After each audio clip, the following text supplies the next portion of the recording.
I now give the floor to Dr. Feroz Shitwa. Please.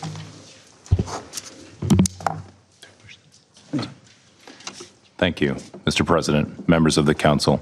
My name is Dr. Feroz Shitwa. I am an American trauma and critical care surgeon based in Stockton, California. I come before you today to speak about the Gaza Strip, where I have volunteered twice since October 7th.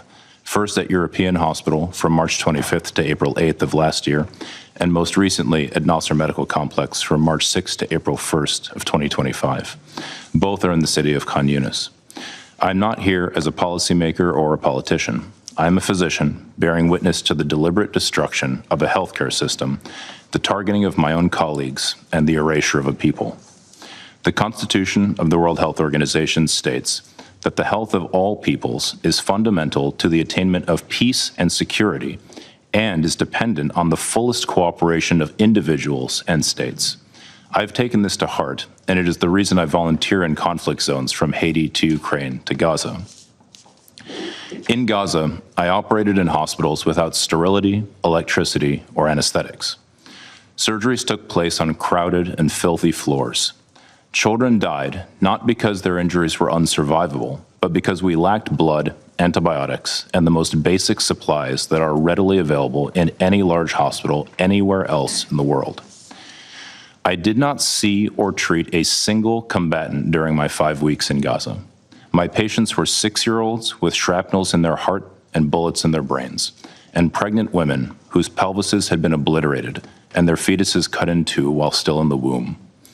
Mothers sheltering in the hospital cooked bread on hot plates in the emergency department during mass casualty events, as we dealt with the rain of fire and death falling around us everywhere.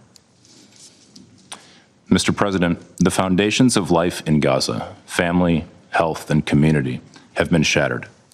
The medical system has not failed. It has been systematically dismantled through a sustained military campaign that has willfully violated international humanitarian law.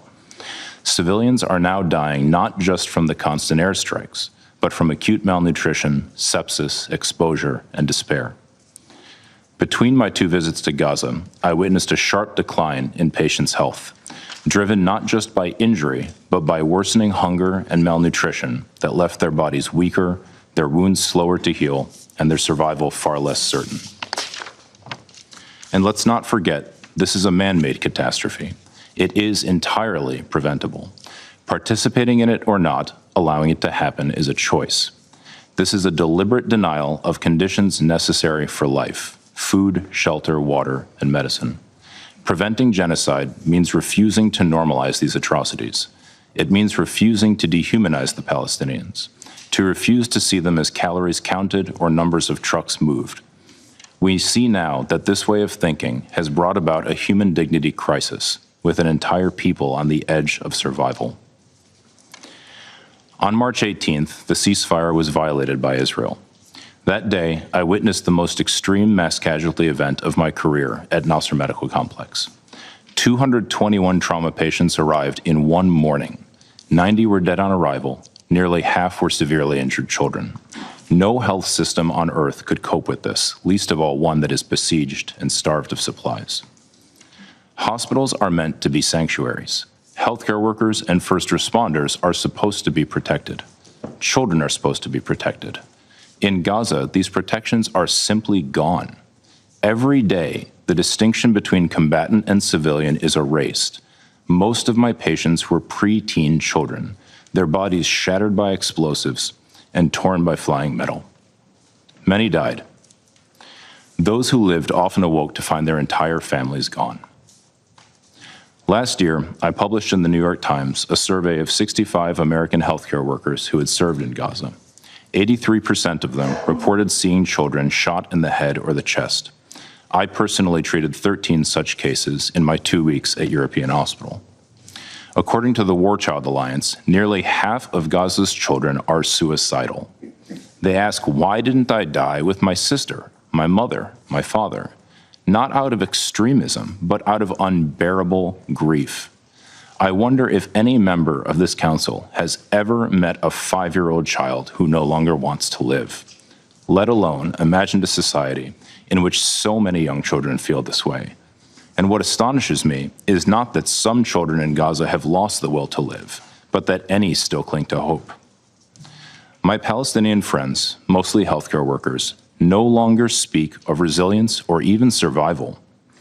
Parents memorize their children's clothing in case they must identify their remains later.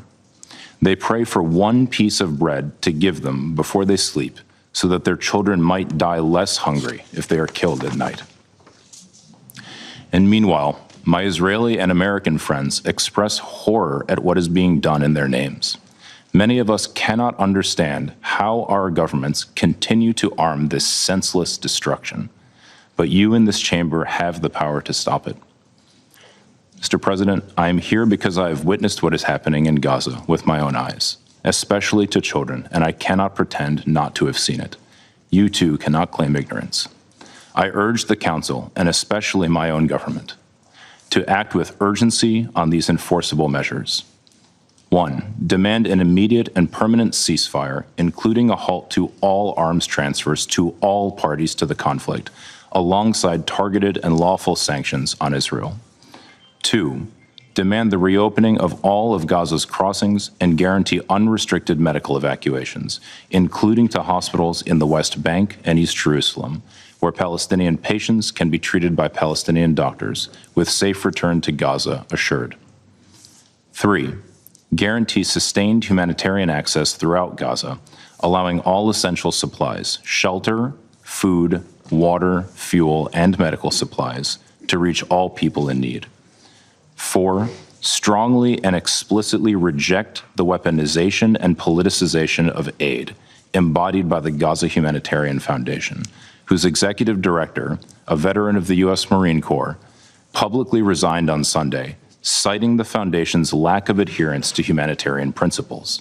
We must affirm support for existing UN mechanisms, back UNRWA, and ensure NGOs with expertise in reaching and providing specialized care to those in need have unimpeded full access.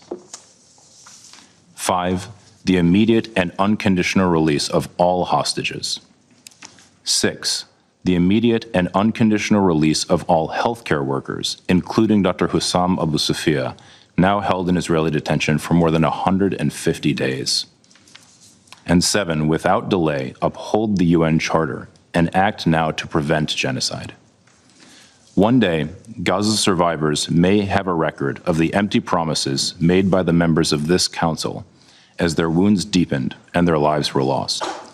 If this council remains silent and fails to act now, that record will stand as a testament to a global failure to provide urgent care and to the collapse of our collective conscience. I'm pleading with you to do what you were entrusted to do, to protect international peace and security, and to prevent irreversible harm. The steps I mentioned are the very least that is needed. I'm asking my own government's representative to hear the voices of the majority of Americans who are calling for the same. If this continues, there will be no Palestinian doctors left, no one to care for the sick and wounded. There will be no Palestinians left to rebuild the healthcare system. We are losing a generation before our eyes, condemning people to die of hunger, disease, and despair, deaths that could be easily prevented. Thank you. I thank Dr. Shitwa for his briefing.